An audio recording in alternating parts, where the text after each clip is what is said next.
Today, CBA, the S word, and why they want slow rate rises.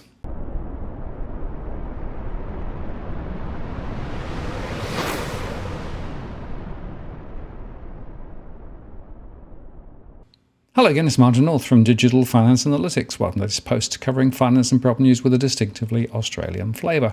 Well, last week the RBA discussed the nuances of forecasting because, of course, their view of forward rates and the markets are very different.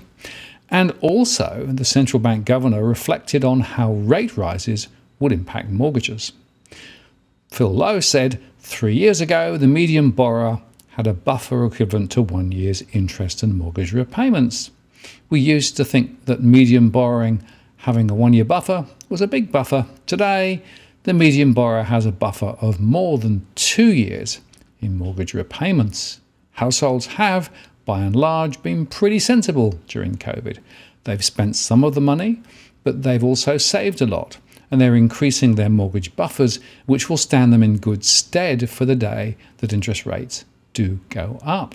But Mr. Lowe acknowledged that while the median borrower won't have to adjust their mortgage repayments for a modest increase in interest rates, he added that there is a large number of households that don't have the buffers and they will have to increase their mortgage payments.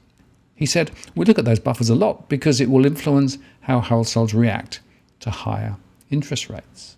At this point, cue Commonwealth Bank, who expects mortgage stress to come soon for many borrowers. Australia's largest home lender is predicting that the Reserve Bank will hike interest rates at the first opportunity following the federal election. CBA economists have moved their forecast for the year's first rate hike up to June, according to reports in The Australian. The bank is predicting 4 hikes this year as inflation becomes entrenched in the RBA's 2 to 3% target band and wages continue to grow strongly. The economy is not static, CBA head of Australian economics Gareth Aird said in a research note. Interest rate increases will generate changes in behaviour, which in turn will impact economic outcomes. Their research note projects that the cash rate will rise to 1.25% next year and tips a 10% drop in home prices over 2023. CBA estimated that there are more than 1 million home loan borrowers who have never experienced a mortgage rate increase. And Ed told The Australian that the critical issue for borrowers wasn't the change in the cash rate, but the fact that for many home owners, mortgage rates would likely double from around 2% to 4% over the next 18 months. That will have a material impact on the economy, and the RBA won't have to raise official rates beyond 1.25%, he said.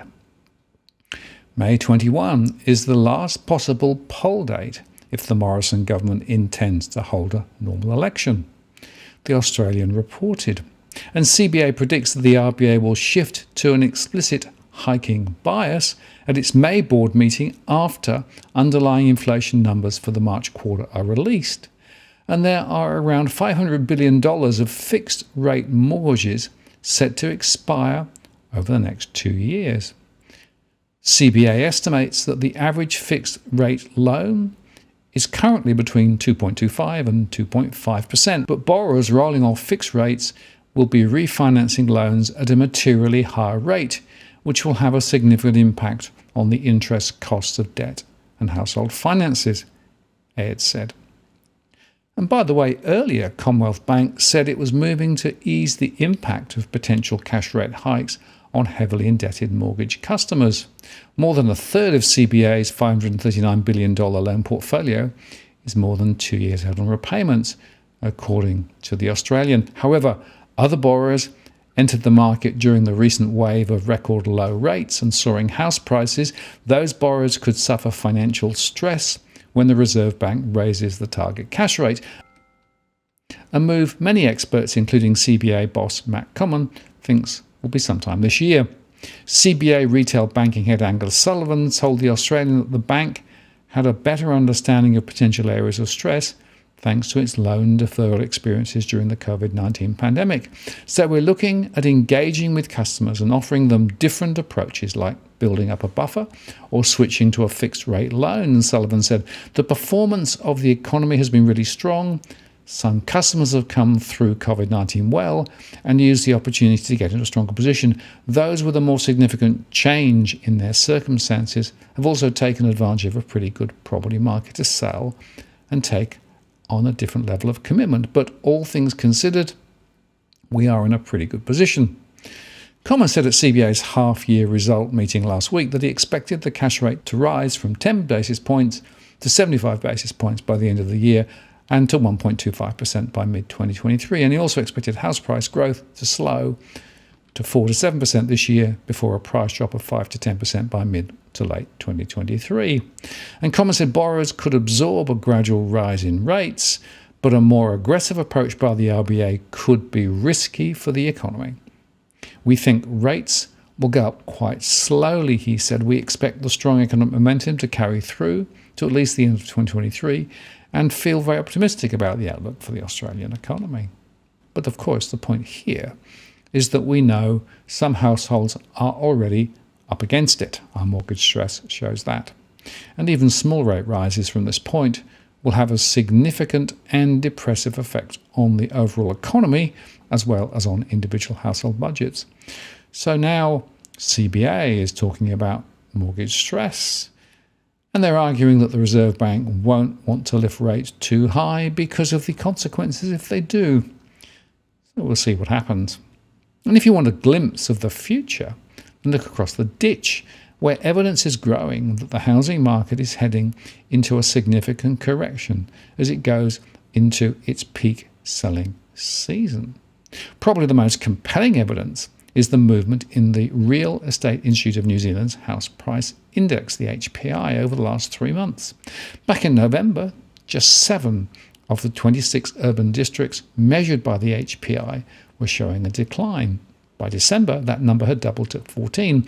And January's figures, just out, were even more compelling, with 23 districts showing declines and just 5 showing increases. The most important factor in the January figures was the fact that the HPI was lower than it was 3 months previously in 18 of the 28 districts, with 9 showing increases in 1 district, Napier, being unchanged. And of the 9 districts showing price increases over the last 3 months, 5 were showing decreases from the previous month. Clearly, there is now an easing price trend and it's gaining momentum. In fact, the HPI is one of the most reliable measures of price movements because it's comprehensive, based on all residential sales recorded by the REI NZ. It's also a leading indicator because its data is based on sales as they become unconditional. While other measures, such as average and median prices, are also useful tools, they can be skewed by the composition of sales each month. If a greater proportion of sales activity takes place at the top end of the market, it can push up average and median prices, even if prices of individual properties haven't moved, and vice versa. The HPI adjusts for changes in the composition of sales each month to give a better indication of overall price movements. What is not known, though, is how far prices may fall or how long the correction may last, but it's certainly off to an impressive start. The HPI was down by 1.5% in January, after being down 1% in December. And in the critical Auckland market, the regional HPI was down 2.6% in January after falling 2.3% in December. The February and March figures will be important because they are usually the busiest months of the year, after which sales start to slow again as we head towards the quieter winter months. But evidence such as slowing auction sales and a greater degree of buyer caution suggests the correction has some way to run. And for the record, median prices for residential properties across New Zealand increased 20.5% from $730,300 in January 2021 to $880,000 in January 2022. And while median prices were down 2.2% compared to December when they reached $900,000. REINZ's season-adjusted figures indicate prices held up significantly better than perhaps you might expect when moving from December to January, showing a 1.4% increase. And January saw 530 properties sold by auction across New Zealand. That's 14.5% of all properties sold, down from 15.6% at the same time last year. That's a noticeable change compared to December 2021, where 30.5% of sales were by auction, and is the lowest auction percentage since July 2020. The percentage of sales by auction recorded in New Zealand, excluding Auckland, shows a similar trend. In January, 6.9% of sales were by auction, compared to 8.8% in January 2021. That's the lowest auction percentage since June 2020. The highest percentage of sales by auction was in Auckland at 27.8%. That was 336, up 1% on the same time last year. The Bay of Plenty had the second highest figure, with 18.7% of 42 properties sold by auction, followed by Northland, where 14.7% of sales were by auction. One other factor was, though, more people continue to leave New Zealand on a permanent or long-term basis than are arriving long-term, leading to a loss of population from migration, according to the latest Statistics NZ figures. The net migration loss in 2021 is the first for a calendar year since 2012. There was a provisional net migration loss of 3,900 people in 2021, down from a provisional gain of 36,800 in 2020. Ups and downs in net migration are a feature of New Zealand's history, and we have had periods of net migration losses in the past, most recently from 2010 to 2012, they said. Since the net migration loss in 2012, New Zealand's gained 400,000 people through net migration over the following 8 years. That's an average gain of 50,000 per year. So the net loss in 2021 is relatively small by comparison. Migrant arrivals and departures have been low since April 2020 due to the introduction of COVID-19 border and travel restrictions from March 2020. These have limited people's ability to travel internationally.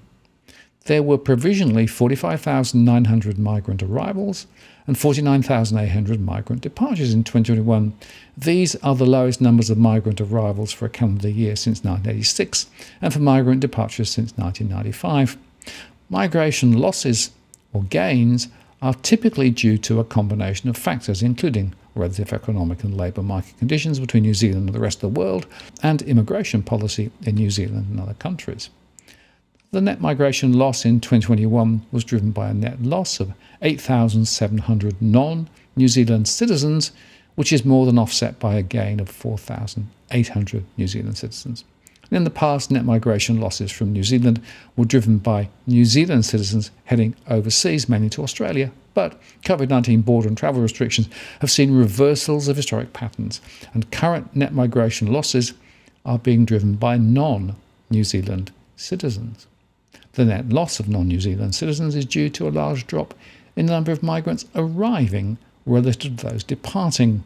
The net gain of New Zealand citizens is largely a result of fewer people departing long-term relative to those arriving. But if you take both rising interest rates, slowing property prices, and slowing property price transactions, plus limited migration, and you have, of course, the perfect storm, property prices will probably continue to go lower. Now, of course, the only question is really, how high will interest rates go? How quickly will they rise? And what will the fallout be? But I suspect we'll be talking a lot more about mortgage stress, both in New Zealand and indeed in Australia, in the next few months, because, frankly, the conditions are set for a significant reversal. Now, if you're buying your home in Sydney's contentious market, you don't need to stand alone. This is the time you need to have Edwin Almeida from Ribbon Property Consultants standing alongside you. Buying a property is both challenging and adversarial. The vendor has a professional on their side. Emotions run high, price discovery and price transparency are hard to find, and then there's the wasted time and financial investments that you make. Edwin understands your needs, so why not engage a licensed professional to stand alongside you? With RPC, you know you have experience, knowledge, and master negotiators. looking after your best interests. So shoot Ribbon an email at info@ribbonproperty.com.au, and if you use the promo code DFAWTW/Martin, you can get a 10% discount offer. I'm Martin North from Digital Finance Analytics. Many thanks for watching, and I'll see you again next time.